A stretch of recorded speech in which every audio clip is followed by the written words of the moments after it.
The bell tolls at midnight.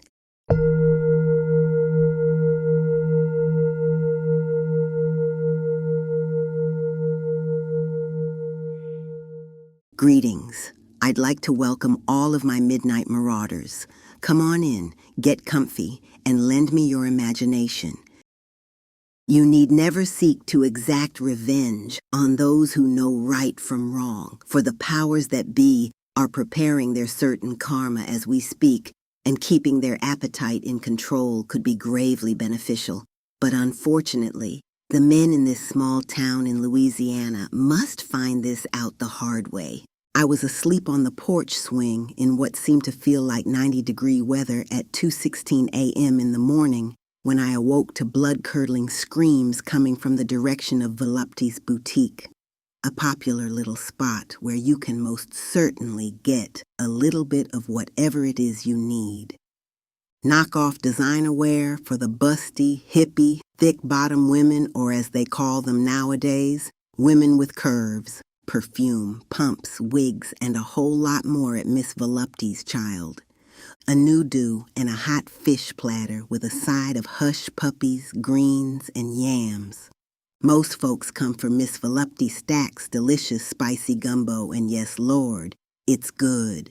Round sundown, you can see the folks starting to gather outside around the back of the boutique with plenty of conversation, gossip, and an appetite that would shame a hog.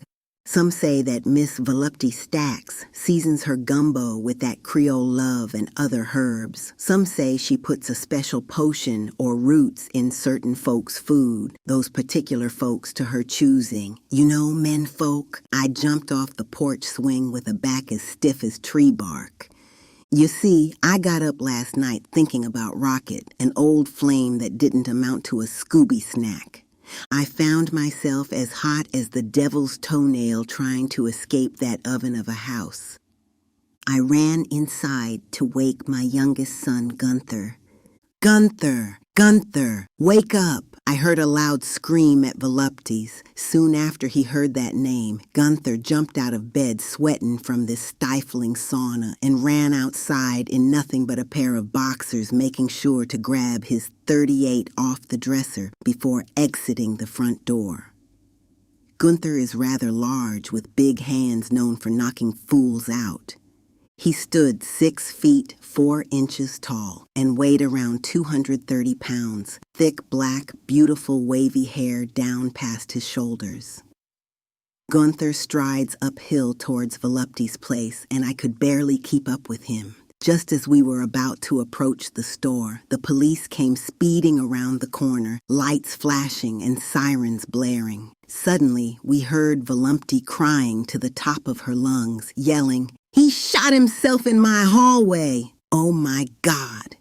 Gunther and I ducked behind the bushes before retreating back towards the house, especially with Gunther armed and having a bit of a rap sheet for Saturday juke joint brawls and helping the hospitals treat more fools for broken jaws than one could even fathom.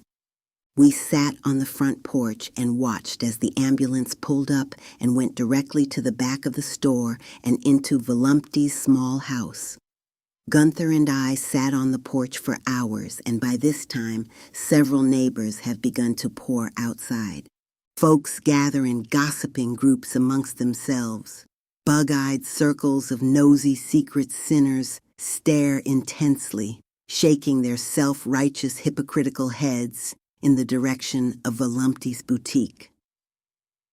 Most everyone is wondering the same thing. Who's this very fortunate yet unfortunate victim to get tied up with Volupty?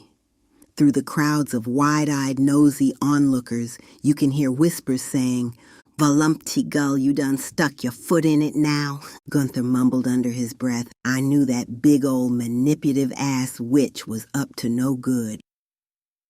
I could tell by the way her eyes sit low, eyes hawking any and everyone who looks directly in 'em for more than 2 seconds. Feel like your very soul trying to leave your body. I looked at Gunther and thought maybe Miss Volupty had tried her roots on him too. Damn shame. It began to gnaw at my mind like a homeless dog on a ham bone as to who Volupty was referring to about shooting himself. The police were there in droves and began dispersing the crowd by aggressively moving folks back towards their homes with batons. Many folks have jobs to get ready for and cannot afford to miss a day or even be late. Pico was up now, standing inside the house, looking out of the screen door. "What's going on?" Pico walks out onto the front porch and sits in a big old dusty chair his daddy used to fall asleep in many years and hot summer nights ago, but oddly enough he'd always be gone before breakfast. "Well, I dropped his ass off at a bus station 7 years ago and ain't never looked back. Old dog." Not a minute later, we see two heavy-set men in black slacks and white shirts walking some poor soul zipped in a body bag out to the coroner's vehicle and promptly drive away. "But who?" I thought. Pico said, "Mama, I told you she was crazy, always luring some poor man over there with her good cooking, fancy perfume, and swanky clothes. Pico is my eldest son, always laughing but will break a foot off in someone's ass if they cross him on a bad day. See? Pico is moody, and you just never really know which mood he might be in on any given day, so best to tread lightly." Pico looked at me and said, "I heard Gloria St. James's husband got her pregnant." "Pico, shut your mouth now. Don't go carrying dirt nowhere, especially if it's that kind of gossip." Gunther said, "No, Pico, I heard she was pregnant too, but by..." Suddenly Gunther looked at Mama and abruptly changed the conversation.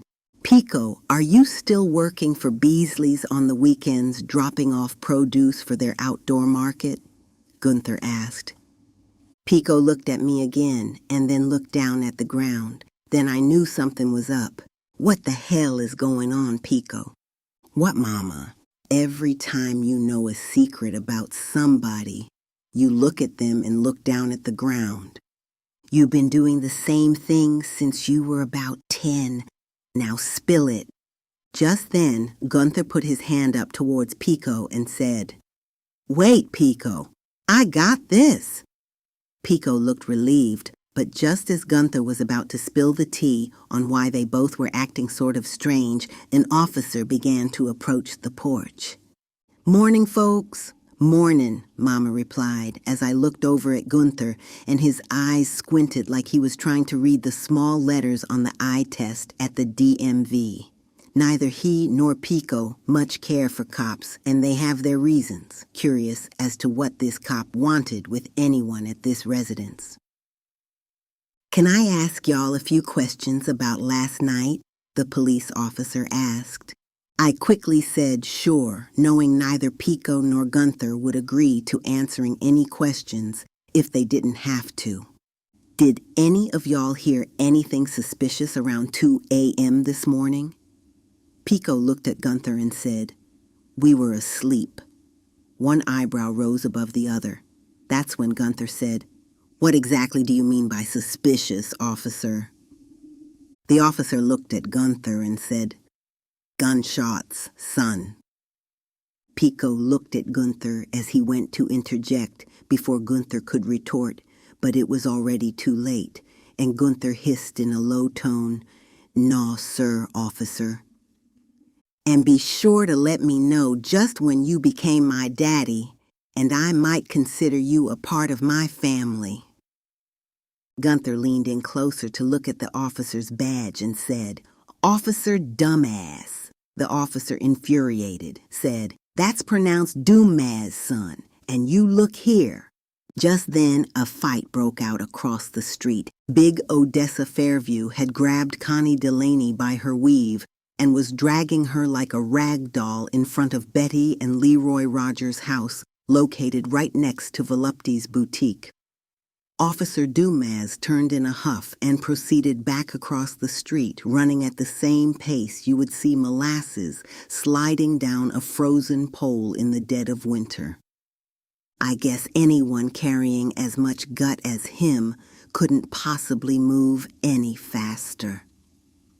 Gunther watched as if he was hoping Officer Dumas would fall into a large sinkhole before he made it across the street. As all of this chaos is taking place, We notice a lady officer taking Volupty away uncuffed in the back of a police car in what looks like nothing but a see-through pink lace nightgown without a robe. "This child should be ashamed of herself," said the ladies gathered, looking at this poor woman with the questionable upbringing. Officer Dumas grabbed Big Odessa's arm and, to nobody's surprise, was flung to the ground as if he was a kindergartner getting bullied on the playground. Connie took off running like a bat out of hell. She ran top speed as if her very life were in danger, and she wouldn't have been wrong. Big Odessa Fairview could pack a wallop of a punch. She's been known for beating the shit out of more women than just a few. Word is, if you don't want an ass whipping, then don't fluck with her old man Cranberry. That man is so red that he is literally the color of a cranberry. Story had it that his mama was cursed by a voodoo woman for suspicious dealings with her husband after hours. No one knew if the story was true or not, but folks say the voodoo woman who went by the name of old Mrs. Gradle Stacks, yep, Volupty's first of kin, a conjure woman, also one who loved cooking and selling her dinner plates to the neighborhood folks, made and sold her husband's suspected mistress a cranberry cobbler the night before Cranberry was born. The midwife said she'd never seen so much blood when she delivered Cranberry. Even after cleaning him from head to toe, his neck and face remained as red as a cranberry. The midwife, old Lady Jasper, looked Cranberry's Mama Suzette Gazelle right in the eyes and said, "Baby girl, look like you just gave birth to a hollering cranberry." From that day on, the name stuck. I'm almost certain that nasty-ass Connie Delaney is probably guilty of screwing around with Cranberry. That red-faced hound will sleep with any moralist tramp who'd give him the time of day. Big Odessa is aware of his godless ways, but just won't bring herself to leave the no-good son of a gun. Soon backup arrived and tackled Big Odessa to the ground like she was on the 50-yard line. Gunther and Pico stood close by to make sure that they didn't hurt her. Odessa is not easily hurt by anything or anybody. But if the cops hadn't worked together to subdue her, they could have easily become victims of a terrible ass whipping. Lord, I fear for Connie. Hopefully she'll keep her old filthy tail away from round here or suffer the consequences. Pico started a pot of pinto beans and smoked turkey necks for supper, and Gunther left the house in pursuit of information on the unfortunate fool that lost his life screwing around at Volupty's.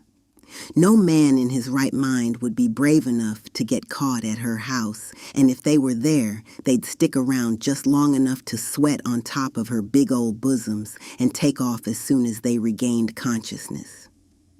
Pico came into the living room and said, "Mama, can I talk to you about something?" She looked at him, thinking his eyes looked funny. "Sure, Pico," Mama said. "What's on your mind?"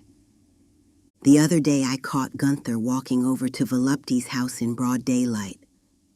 My heart skipped about 3 or 4 beats, and I became lightheaded." "So what does that mean, Pico?" "It means that I'm concerned about him. What if she put roots on Gunther?" "Roots? Child, get on out of here with that nonsense. Volupty might be a big old pretty southern gal that can cook her tail off, but she ain't got the power to control no man with Root's son." Pico stared at Mama with a helpless, confused expression on his face, turned, and just walked away. Her heart sank, 'cause if anybody knows Gunther, it's Pico. Mama knew he'd get to the bottom of Miss Volupty Stack's love voodoo if it was the last thing he did. Meanwhile, Gunther was at Smokey's barbecue shack with a couple of his gambling buddies, looking for any gossip about the poor soul that met his demise at Volupty's last night. Gunther ordered a plate of Smokey's sauceless ribs on the count of he can't eat barbecue sauce due to severe heartburn. This short and stout Creole gal named Gracie Babette always gets dreamy-eyed around Gunther, but Gunther likes the big old tall curvy gals.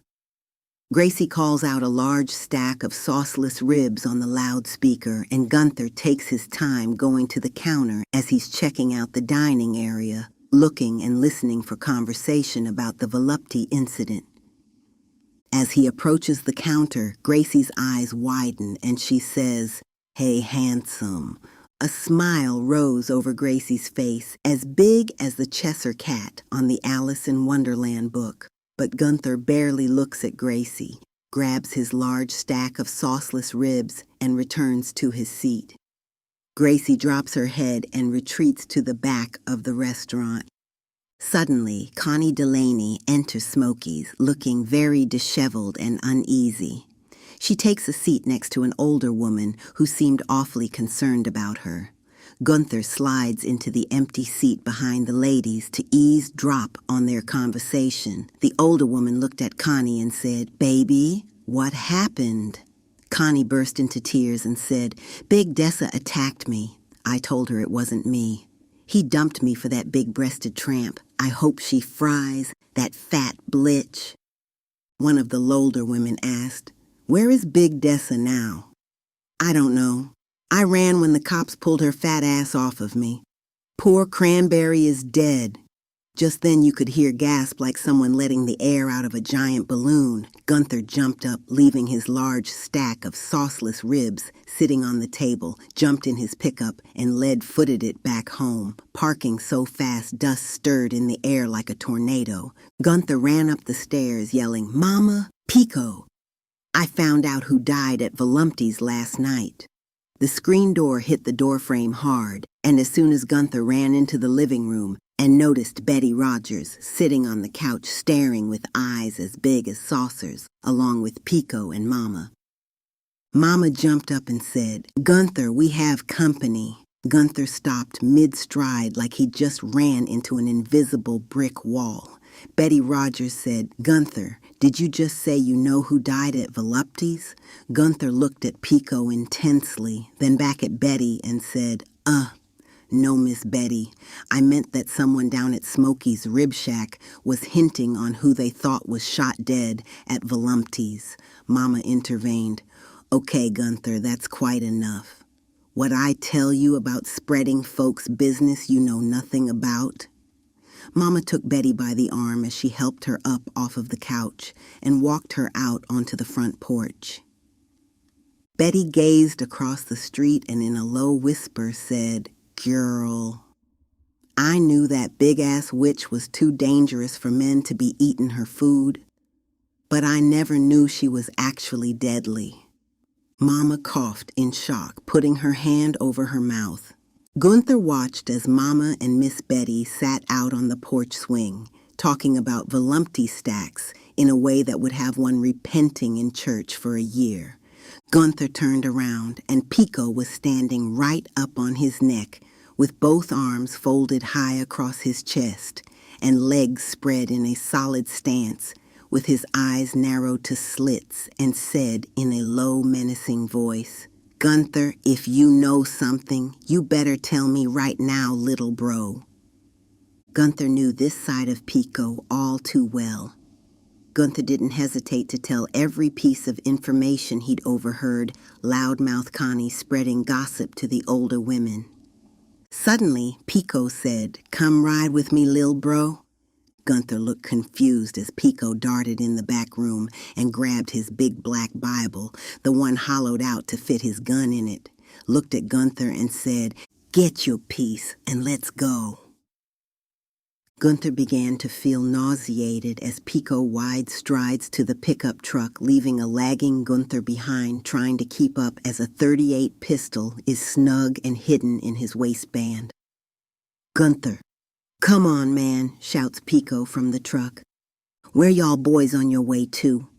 Gunther looks at Mama, hoping that she'd see in his eyes his unwillingness to accompany Pico, but as soon as Gunther begins to speak, Pico lays a heavy hand on the horn, and Gunther is startled and runs to the truck and hops in.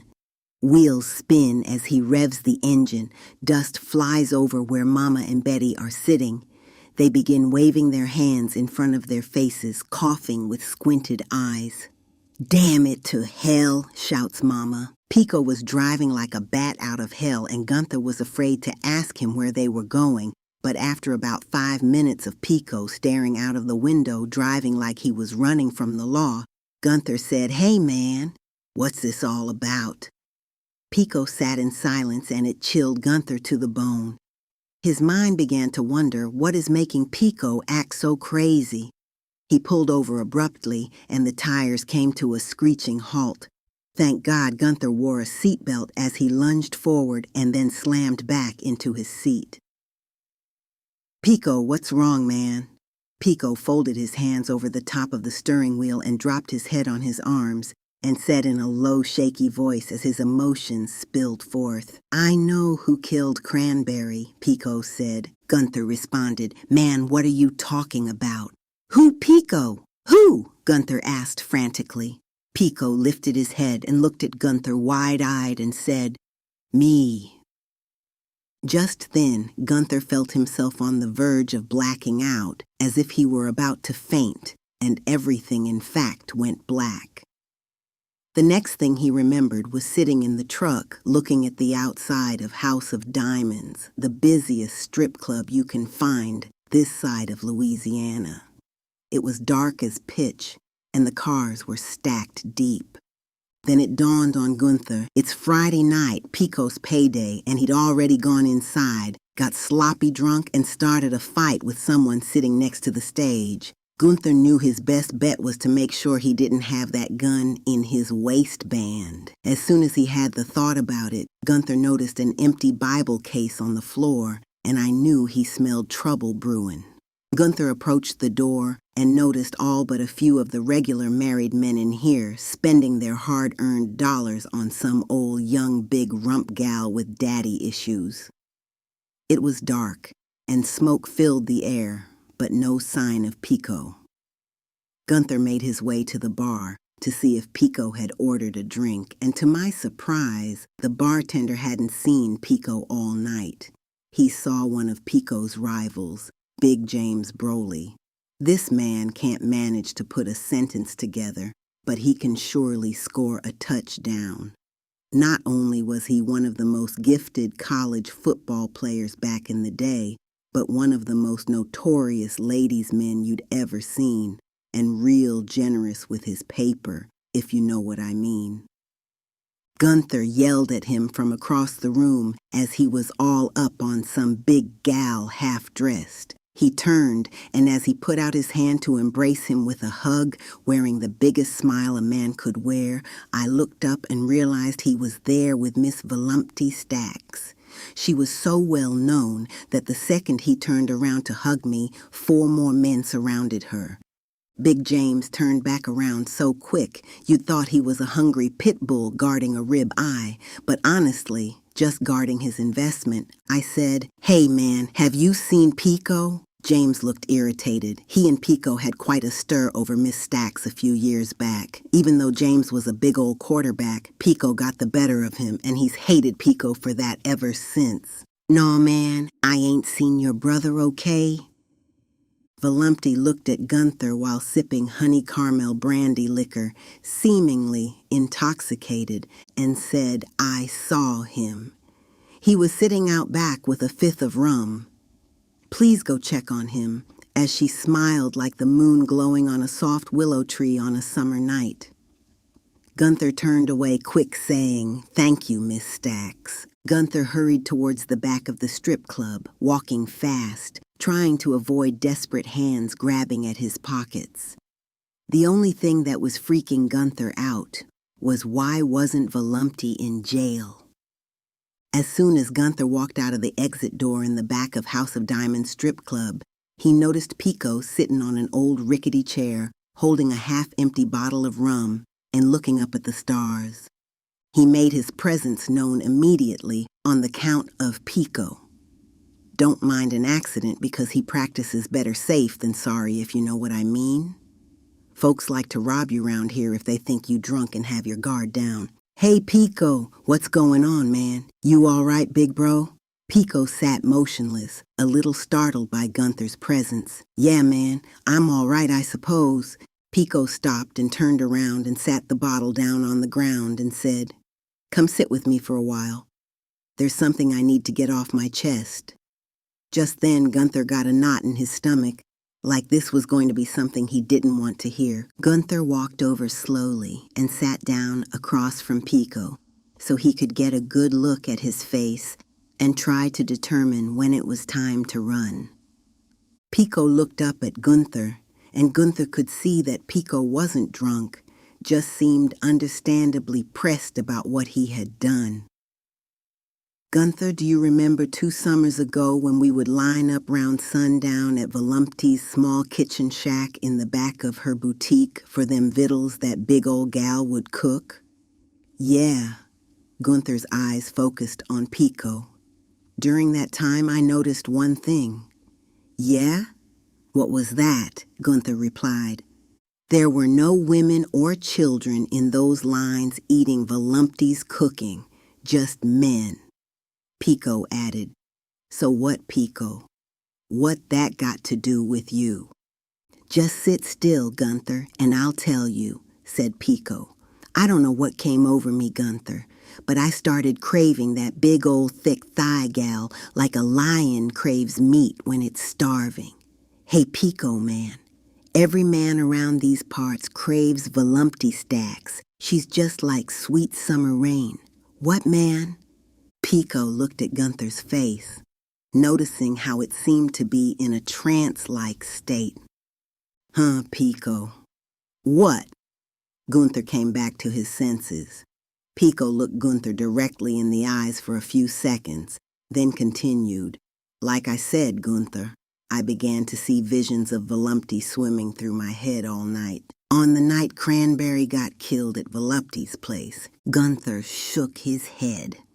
"Man, look." Pico's mouth hung open as he covered it with his hand, remembering what he'd told Mama earlier about looking into Volupty's eyes for more than 3 seconds. He continued telling the story.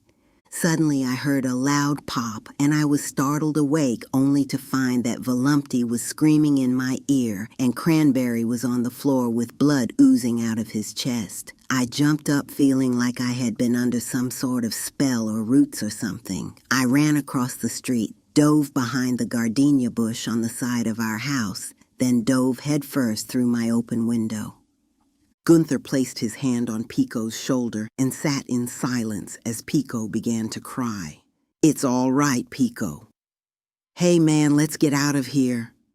Pico and Gunther walked around the side of the club trying to avoid the night crowd, and as soon as they approached the pickup truck, Big James Brawley came from beyond the darkness of the trees, walked up to the truck, and Gunther gripped his pistol tight. James looked Pico directly in the eye and said, "Man, we have to talk."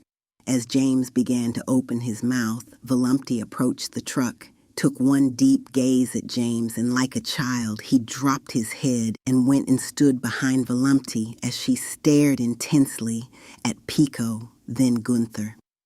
She abruptly began to gather Big James Brawley by the hand and exit the parking structure towards her brand new red Jeep Cherokee Big James had just bought her as he followed her to her new vehicle in silence.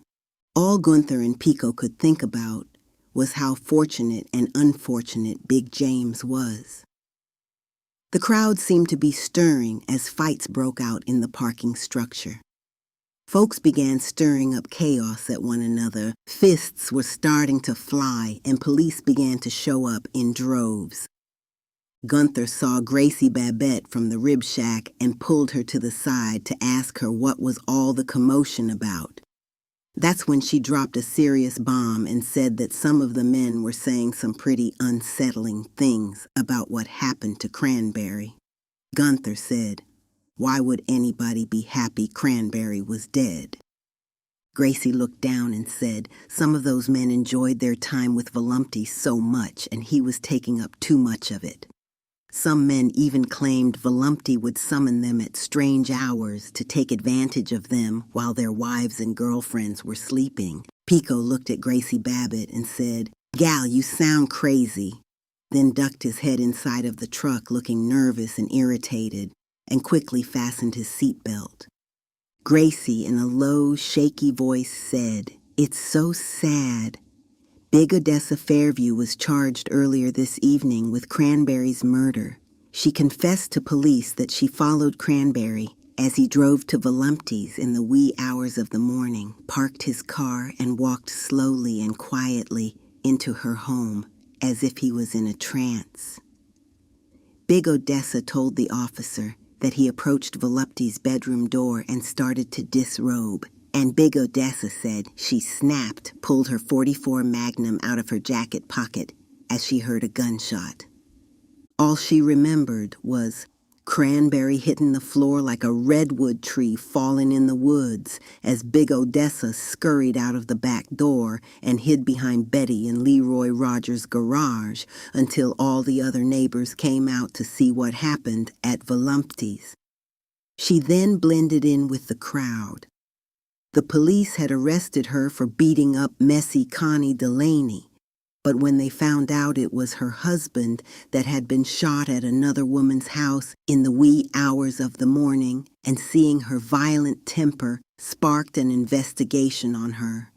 She soon cracked under the pressure of interrogation, confessing to his murder, and then booked into custody for the murder of her husband. Gunther looked at Pico and took a deep breath and sigh of relief. He held Gracie by both shoulders as he looked down into her eyes, smiled, and thanked her for letting him know what happened. "Thank you, Gracie." A big Cheshire cat smile glistened in the moonlight, and for the first time, Gunther saw the sparkle in her eyes. Gunther offered her a ride home, but she let him know she's still on the clock in the House of Diamonds on kitchen cleaning duty. Gunther and Pico say goodbye to Gracie, making sure she's back safely inside of the strip club.